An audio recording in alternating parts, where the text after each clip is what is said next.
This episode is sponsored by Bethesda. The Elder Scrolls Online's new chapter, Gold Road, has more than 30 hours of new story content and is available now on PC and is coming to Xbox and PlayStation on June 18th. Learn more at the link in our bio.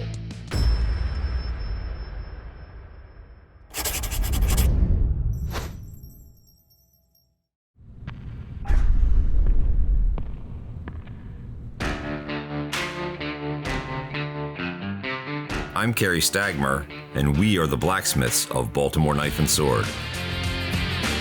We're going to be building some of your favorite things and fantastic objects you've never seen before. This is Man at Arms, Reforged. Today on Man at Arms, we're going to be making a new tool called the True Sight Lens from Elder Scrolls Online's new chapter, Gold Road. As Maryland natives, we're very excited to be partnering with the team at Bethesda. The Elder Scrolls Online Gold Road is a new standalone fantasy adventure, and it's available now on PC and coming to Xbox and PlayStation on June 18th. For the first time in ESO, an all-new Daedric Prince will emerge in an all-new story. Players will be able to play through this story, including exploring a new zone called Westweald, which has a part of Tamriel players will be able to explore for the first time since 2006's Elder Scrolls IV: Oblivion. In Gold Road, players can master the mystical art of scribing, which allows you to live out your power fantasy through unlimited customization. Scribing requires a certain tool for viewing the world to detect magic unseen by the naked eye. Man at Arms is going to be bringing a bit of that magic you experience while scribing to life today with the True Sight Lens. This is a pretty spectacular item. We're going to be doing a lot of machining, hot work, and something you don't normally see here, glass work. After I cut out some pieces on the plasma table to make sure they are all the right size, John is going to begin the undertaking of heating and welding to create this new piece. So let's get started.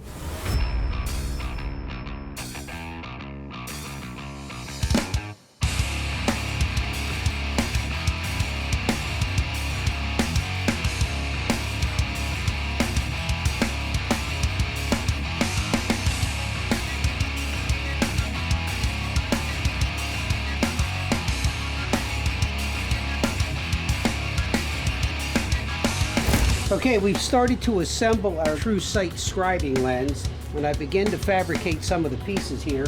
This will be our upper lens holder, and the next thing to work on is the upper mirror holder, which I've started to put together here. I need to put the other side on now.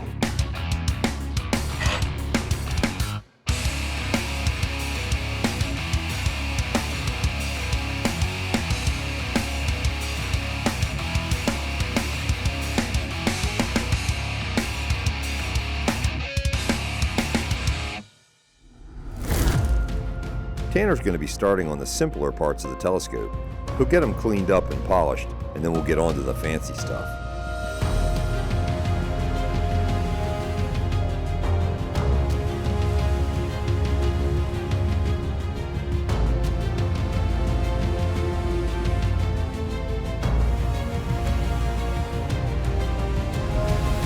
Alright, so I just got done turning these standard tubular sections.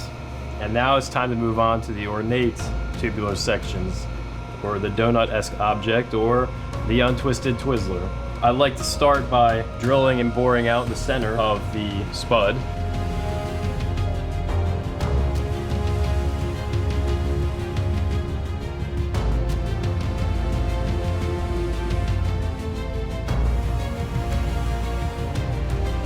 Time to initiate ornatification.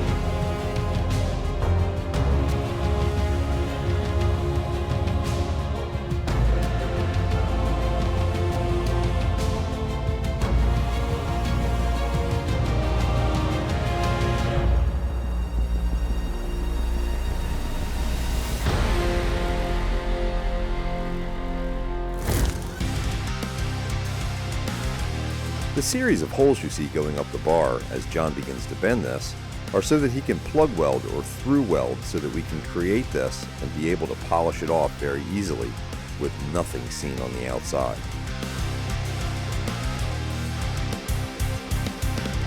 Now we're ready to shape the lower arm on our true sight lens. We're going to be doing it using an induction forge. This takes electrical current, runs it through this coil, and allows me to put the metal in there. It'll isolate the heat just inside the coil.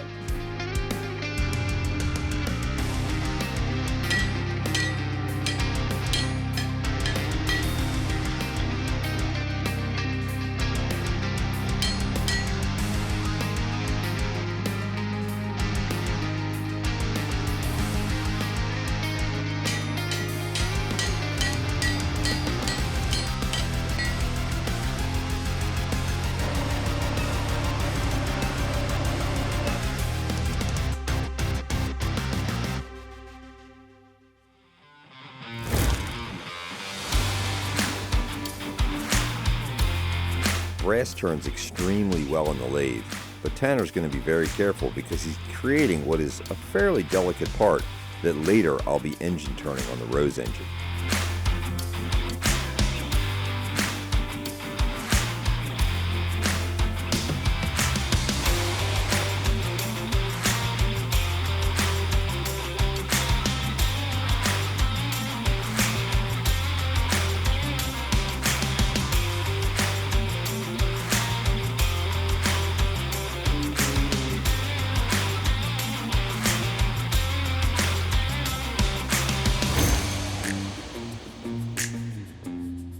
Now that we have our lower arm assembled for our scribing lens assembly, we can go ahead and attach it to our upper arm, and then we'll have the main body for our scribing lens.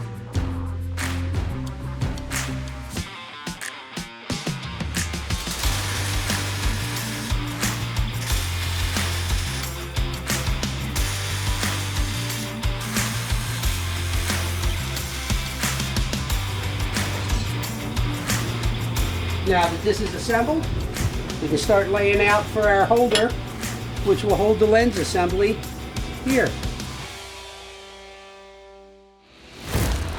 So we're going to be repurposing the lens from these glasses for the scribing lens. We're going to drill and counterbore the face of this brass piece, and then we're going to turn the profile to create an area for Kerry to do the Rose engine work.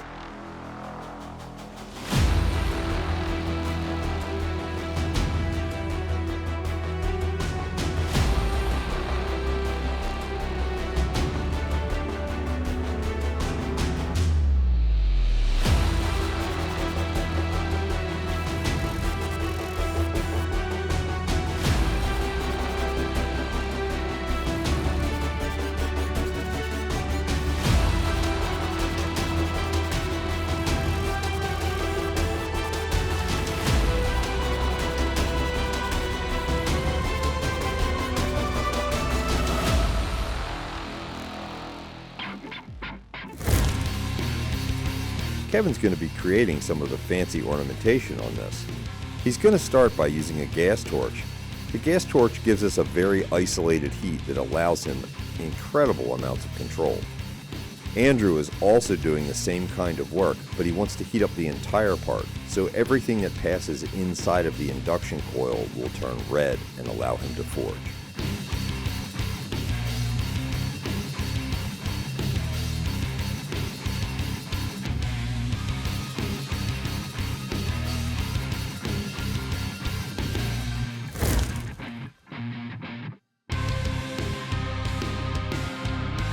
I know this is a metal lathe, but quite often we turn wood on it. We have a fair amount of control so that we can get right to the print. We do have a wood lathe in the shop, but there's always other projects, and sometimes the tool in front of you is the tool you use.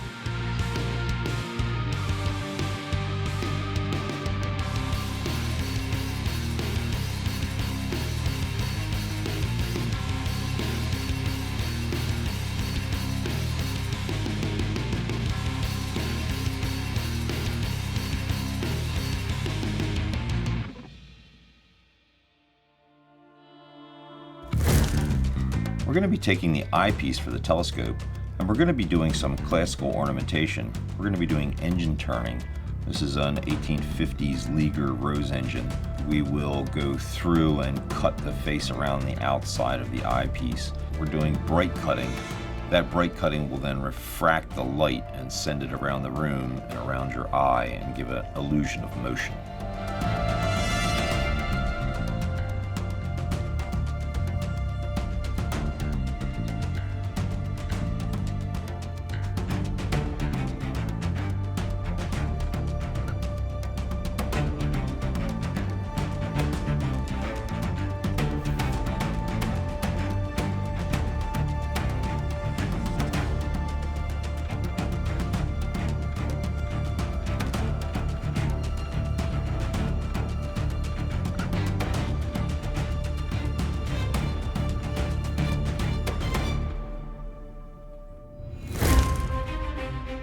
You never really know what kind of skills you're going to need in a blacksmith shop. Well, we need somebody who's a glass artist. We're very lucky to have Cate on staff. Cate's been an artist working in glass her entire life.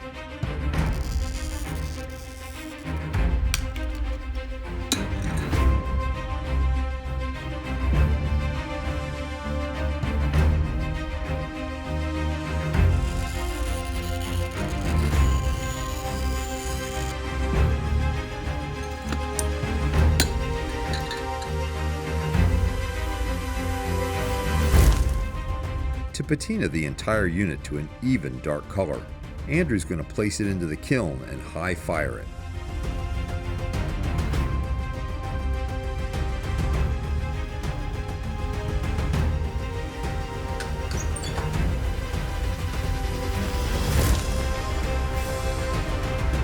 Since the telescope section is a bit more fragile, rather than placing it in the kiln, Colin's going to go over with an acid to darken the surface.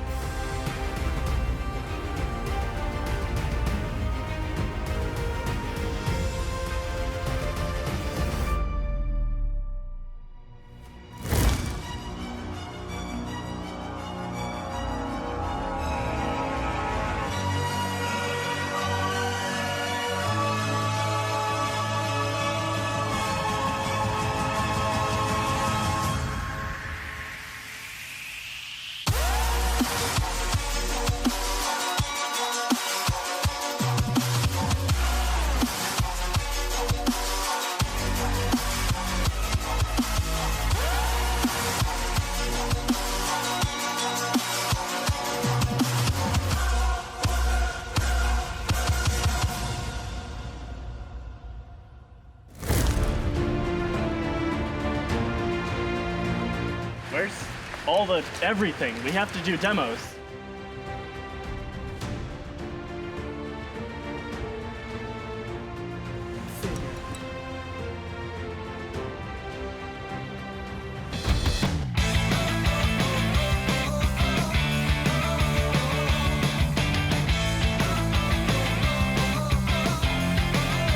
Hey!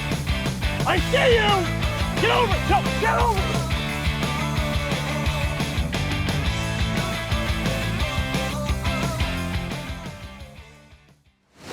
Thanks again to Bethesda for sponsoring this video. The Elder Scrolls Online Gold Road is available now on PC and coming to Xbox and PlayStation on June 18th. Jump in now at the link in our bio. Thanks for watching the episode. Let us know in the comments what you think of the build and what else you want to see us make. And as always, make sure to like and subscribe.